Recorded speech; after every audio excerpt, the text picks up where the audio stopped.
Assalamu alaikum everyone. Welcome to Vocabulary You Learn English with Easy Lessons. You guys have been requesting me a lot of phrases and expressions as well, apart from vocabulary words and grammar concepts. Just like these phrases, per se, at your end, all except, mind you, might as well, all but. इसके अलावा और भी हैं. Um, इन ये सारी phrases का क्या मतलब है और ये कैसे हम इसको sentences में कैसे इस्तेमाल करते हैं, ये आज के लेसन में हम सीखेंगे.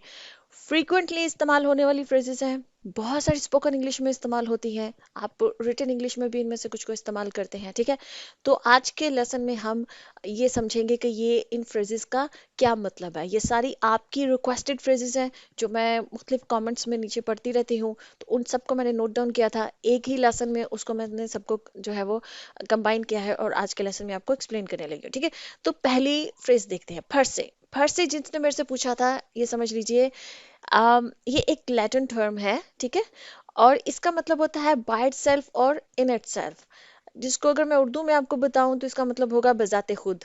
ठीक, आप बजाते खुद, आप में से हो सकता है बहुत से लोगों को ना समझ में आए, थोड़ी हैवी उर्दू है. तो इसको अगर मैं आसान अल्फाज में बयान करूं तो इसका मतलब हो सकता है अपने आप में.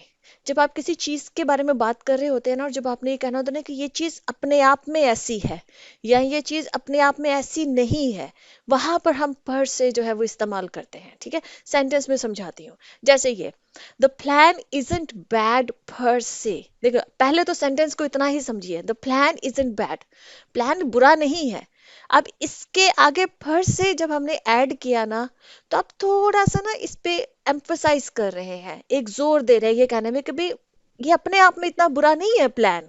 ठीक है, लेकिन आपने उसके बाद कोई कॉन्ट्रोडिक्टरी बात करनी है, उससे पहले आप ये जुमला बोलते हैं, यार तुम्हारी बात ना अपने आप में इतनी बजाते खुद इतनी बुरी नहीं है, लेकिन इसमें आ गई ये मसला है. ऐसे कहना होता है जब. ठीक है, तब हम फर से बोलते हैं कि वो अपने आप में वो चीज इतनी बुरी नहीं, लेकिन इसमें ये प्रॉब्लम्स आ सकती हैं हमको. आप ऐसा कुछ कहना चाह रहे होते हैं, जैसे कि the plan is in bad for से, ये जो प्लान है ये अपने आप में इतना बुरा नहीं है, but it lacks sufficient details to be effective. लेकिन इसमें कुछ डिटेल्स हैं जो लैक करती हैं, जिसकी वजह से ये इफेक्टिव नहीं हो सकता, कहीं ना कहीं जाकर प्लान गड़बड़ कर जाएगा. ठीक है, मतलब आप थोड़ी सी कॉन्ट्रोडिक्टरी बात करना चाह रहे हैं, तो उससे पहले आप जो बात बोल रहे हैं उसको थोड़ा सा उसको वेट देने के लिए, उस पर थोड़ा सा जोर देने के लिए आपने फर से ऐड कर दिया. फर से का मतलब अपना जो होता है वो बजाते खुद हो सकता है, या अपने आप में वो चीज जो हो सकती है, कि वो जो अपने आप में वो चीज इतनी बुरी नहीं है, लेकिन उसमें कुछ डिटेल्स मिसिंग है जिसकी वजह से वो गड़बड़ कर सकती है. ये इसकी सेंस बनती है. ठीक है, जैसे एक सेकंड सेंटेंस देखते हैं. The movie was an thriller पर से. मूवी जो थी वो इतनी कोई थ्रिलर नहीं थी, जिसमें आपको देख के बहुत थ्रिल महसूस हो रहा हो. आप जो ना, जैसे कुछ थ्रिलर मूवीज होती है ना, कि जो आपको बहुत एक्साइटमेंट देती हैं, थ्रिल देती हैं, तो आपको कितनी एक्साइटमेंट नहीं दी इस मूवी की स्टोरी ने, इतनी कोई थ्रिलर अपने आप में इतनी कोई थ्रिलर मूवी नहीं थी, but it had some suspenseful moments. लेकिन इसमें कुछ मोमेंट्स ऐसे थे जिसमें कुछ सस्पेंस था. मतलब ओवरऑल मूवी जो थी वो इतनी थ्रिलर नहीं थी, लेकिन इसमें कुछ मोमेंट्स ऐसे थे जो थोड़े सस्पेंसफुल थे. आपको समझ आ गया होगा कि फर से हम कहाँ पर यूज करते हैं, जब हमने एक कॉन्ट्राडिक्टरी बात को इंट्रोड्यूस करवाना होता है, लेकिन ये उससे पहले आपने ये कहना होता है कि ये अपने आप में ऐसी थी या ऐसी नहीं थी. आई होप के क्लियर हो गया होगा फर से को. ठीक है, नेक्स्ट है eight your and. Eight your and बहुत कॉमन इस्तेमाल होती है, स्पोकन इंग्लिश में बहुत कॉमन इस्तेमाल होती है ये फर से और एट योर एंड. मैंने बहुत नेटिव स्पीकर्स को यूज करते हुए सुना है. ठीक है, इसका क्या मतलब होता है? एट योर एंड का मतलब होता है, जैसे हम उर्दू में बोलते हैं ना आपकी तरफ. ठीक है, वो इसका मतलब होता है. अब वो आपकी तरफ से मुराद क्या होता है? आपकी तरफ आपकी लोकेशन भी हो सकती है मुराद, आप क्या जो एरिया ऑफ रिस्पॉन्सिबिलिटी है वो भी हो सकता है. ठीक है, आपका काम हो सकता है. ये आपकी तरफ जो ना बहुत ब्रॉडर टर्म है, तो एट योर एंड भी बहुत ब्रॉडर है. वो आप फिजिकल लोकेशन को भी रेफर कर सकते हैं, वो आप किसी के एरिया ऑफ इंटरेस्ट को भी रेफर कर सकते हैं, किसी के एरिया ऑफ रिस्पॉन्सिबिलिटी को भी रेफर कर, किसी के काम को भी रेफर कर सकते हैं. ठीक है, तो ये ब्रॉडर है, ये किसी भी एस्पेक्ट में आप यूज कर सकते हैं कि ये बात आपकी तरफ कैसे, आपके यहाँ कैसा कहा जाता है. ठीक है, जैसे ना आपके यहाँ कैसा होता है, एट योर एंड वहां पर बोला जा सकता है उर्दू में, सॉरी इंग्लिश में. ठीक है, जैसे कि अभी सेंटेंस में बताती हूँ, जैसे कि is everything working fine eight your end, मतलब आपकी तरफ सब कुछ ठीक चल रहा है ना. अब ये आपकी तरफ सब कुछ ठीक चल रहा है से मुराद आपके घर भी हो सकता है. ठीक है, या आपके जो फैमिली मैटर्स है वो भी हो सकता है, या आपका जो काम का एरिया है वो भी हो सकता है, या आपकी हेल्थ भी मुराद हो सकती है, कुछ भी मुराद हो सकता है। मतलब आपकी तरफ सब ठीक चल रहा है ना, ये अक्सर हम आम जुबान में बोलते हैं, तो ये इसका मतलब है। और are you facing any issues, या आपको कोई प्रॉब्लम्स कोई इश्यूज हैं जो आप फेस कर रहे हैं, ठीक है, ये इसका मतलब है। जैसे कि let me know if there is any confusion at your end, I will clarify. अब ये बॉस पूछ सकता है, ये कस्टमर सर्विस में जो बैठे हुए लोग होते हैं वो पूछ सकते हैं, टीचर पूछ सकती है स्टूडेंट से कि लेट मी नो, मुझे मतलब बताएं, if there is any confusion at your end, मतलब आपको किसी किस्म की कोई कंफ्यूजन है, एट योर एंड से मुराद उनका यही कि आपको, ठीक है, क्या आपको किसी किस्म की कोई कंफ्यूजन है, आप मुझे बताएं, एंड आई विल क्लैरिफाई, मैं उसको क्लैरिफाई कर दूंगा, उसको क्लियर कर दूंगा, ठीक है, मैं आपकी कंफ्यूजन को दूर कर दूंगी या कर दूंगा, ठीक, ये मुराद होती है। अच्छा जी, नेक्स्ट हमारे पास वो है जी ऑल एक्सेप्ट। अच्छा, ये जिन्होंने मेरे से ऑल एक्सेप्ट पूछा था ना, उन्होंने गलत इसके स्पेलिंग लिया, तो उन्होंने ACCEPT, वो एक्सेप्ट जो होता है ना उसका मतलब होता है कबूल करना। असल फ्रेज में ये स्पेलिंग होते हैं, स्पेलिंग ध्यान में रखिएगा, एक्सेप्ट।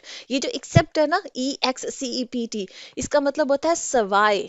इसका जो उर्दू में मीनिंग बताऊं, सवाए, ठीक है। अब ऑल एक्सेप्ट अगर आप जब इकट्ठा करके एक फ्रेज बनाकर जब आप बोलते हैं, तो इसका मतलब होता है कि तमाम सवाए एक के, ठीक है, जब आपने कहना तमाम हाजिर हैं सवाए उस बंदे के, ठीक है, तो वहां पर ऑल एक्सेप्ट जो है वो यूज होती है। इसका मतलब ये होता है कि तमाम चीजें बस उसमें से एक नहीं है, तो वहां पर ऑल एक्सेप्ट जो है ना, और वो एक्सेप्ट के बाद उस एक को मेंशन किया जाता है। सेंटेंस जैसे बताती हूँ आपको, all except John agreed to the new schedule, मतलब तमाम ने अग्री किया, जो नया स्केड्यूल था, जो भी नया स्केड्यूल बनाया गया काम का, सब उससे राजी थे एक्सेप्ट जॉन, ठीक है, सवाए जॉन के।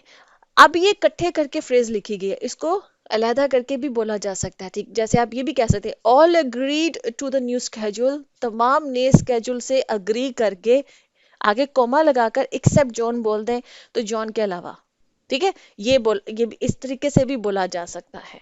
और अगर आपने इकट्ठा करके बोलना है तो फिर से all except John agree to the new schedule, तमाम अग्री कर गए एक्सेप्ट जॉन, एक्सेप्ट नहीं मतलब जॉन ने एक्सेप्ट नहीं किया, ये इसका मतलब होता है, ठीक है। जैसे कि all employees were invited to the meeting except those on leave, जैसे अब यहाँ पर मैंने सेपरेट करके बोला है, ठीक है, कि तमाम जो एम्प्लॉयज थे वो मीटिंग में उन सबको इनवाइट किया गया, एक्सेप्ट सवाए उनके दोज ऑन लीव जो कि छुट्टी पर थे, ठीक है ना, जो छुट्टी पर थे सिर्फ उनको मीटिंग पे नहीं बुलाया गया, बाकी तमाम एम्प्लॉयज को मीटिंग पे बुलाया गया, ये मतलब होता है ऑल एक्सेप्ट का, ठीक है। अच्छा जी, नेक्स्ट हमारे पास है वो है जी माइंड यू। माइंड यू तो बहुत कॉमनली, ये मतलब स्पोकन इंग्लिश में बहुत कॉमन है, ये इस्तेमाल होती है। इसका क्या मतलब होता है, इसके दो तीन मतलब होते हैं, जहन में रख लीजिए, क्योंकि ये कन्वर्सेशन में इस्तेमाल होती है, ये रिटन इंग्लिश में माइंड यू इस्तेमाल नहीं होती है। बोला जाता है, नेटिव स्पीकर्स बहुत ज्यादा इसको इस्तेमाल करते हैं।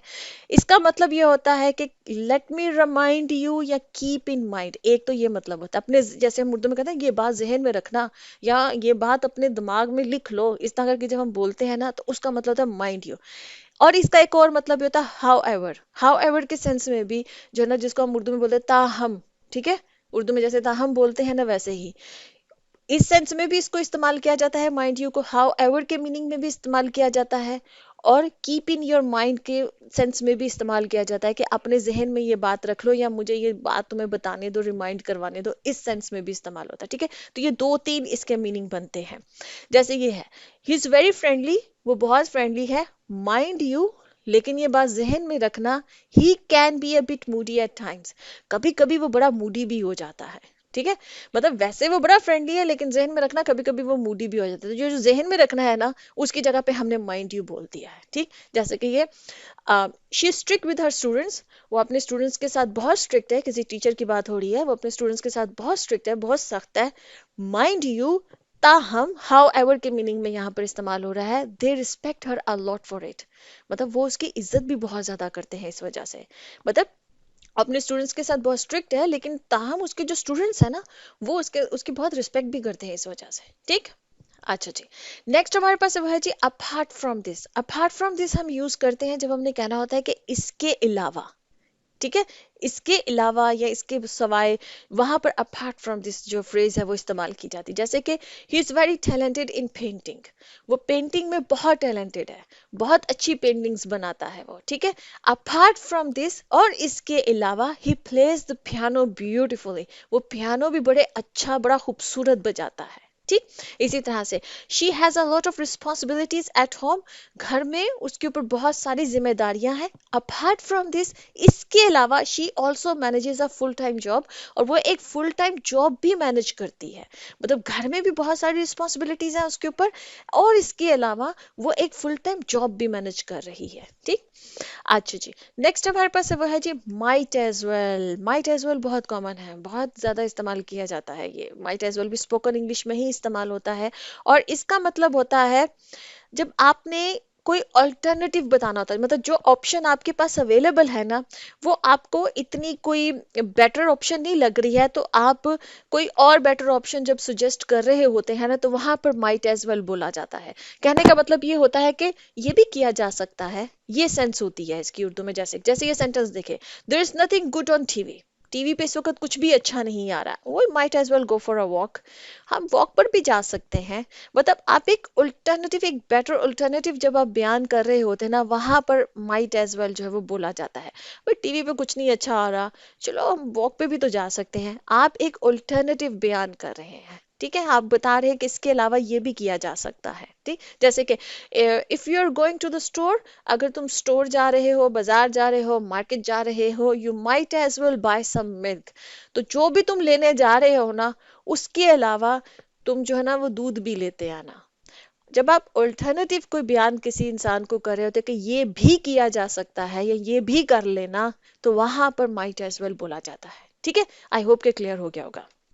अच्छा जी, नेक्स्ट हमारे पास वो है जी in a short while. In a short while हम तब यूज करते हैं जब हमने कहना होता है कि थोड़ी देर में, जो बोला ना बस मैं थोड़ी देर में यहाँ पहुंच रहा हूँ, ठीक है। I will be there in a short while, वहां पर बोला जाता है थोड़ी देर में।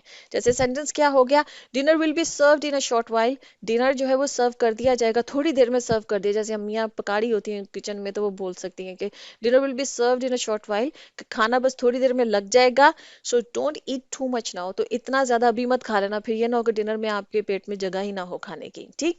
I call you back in a short while, मैं तुम्हें वापस कॉल करता हूँ थोड़ी देर में, या करती हूँ थोड़ी देर में। I am busy right now, मैं इस वक्त मसरूफ हूँ। तो जब आपने किसी इंसान को ये कहना कि थोड़ी देर में ये होने वाला है, तो इन अ शॉर्ट वाइल वहां पर यूज कीजिए। स्पोकन इंग्लिश की ये भी फ्रेज है, ठीक है। अच्छा, ऑल बट का भी मतलब ये होता है, ये दो मीनिंग में ऑल बट इस्तेमाल होता है, ठीक है। ऑल एक्सेप्ट, जैसे मैंने आपको बताया था ना कि तमाम सवाए एक के, उसी उस मीनिंग में भी जो है ना वो ऑल बट इस्तेमाल होता है। लेकिन इसके अलावा एक और मीनिंग में भी इस्तेमाल होता है, वो होता है ऑलमोस्ट। ये दो मीनिंग में ऑल बट जो है वो इस्तेमाल होती है। एक तो है कि तमाम सवाए एक के, जैसे हमने ऑल एक्सेप्ट को इस्तेमाल किया था।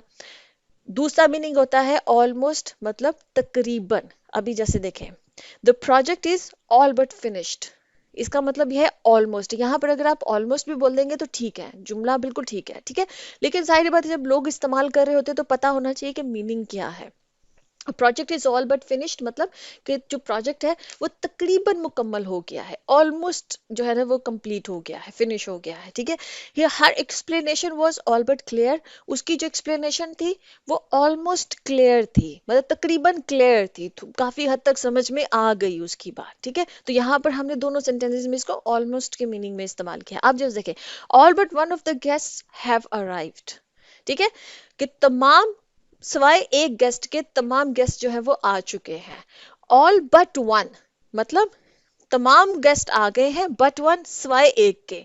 All of the guest have arrived, अगर मैं इसको तोड़ के को बयान करूं, all of the guest have arrived, तमाम गेस्ट आ चुके हैं बट वन सिवाय एक के, ठीक है। तो ये इसका मतलब बनता है कि ये दोनों सेंस में ऑल बट जो है ये दोनों मीनिंग में इस्तेमाल होता है, ऑलमोस्ट की मीनिंग में भी इस्तेमाल होता है, और ऑल एक्सेप्ट की मीनिंग में भी इस्तेमाल होता है। तो आई होप कि आपको आज की जो फ्रेजेस है वो सारी क्लियर होगी होंगी। इसके अलावा कुछ और फ्रेजेस हैं जो आप कहीं पे सुनते हैं, कहीं पे पढ़ते हैं, आपको नहीं समझ में आती हैं, आप इस लेसन के कमेंट सेक्शन में पूछ सकते हैं। फिर नेक्स्ट मैं उन सबको इकट्ठा करके कंपाइल करके तो एक लेसन आपके लिए बना दूंगी। ओके जी, अल्लाह हाफिज।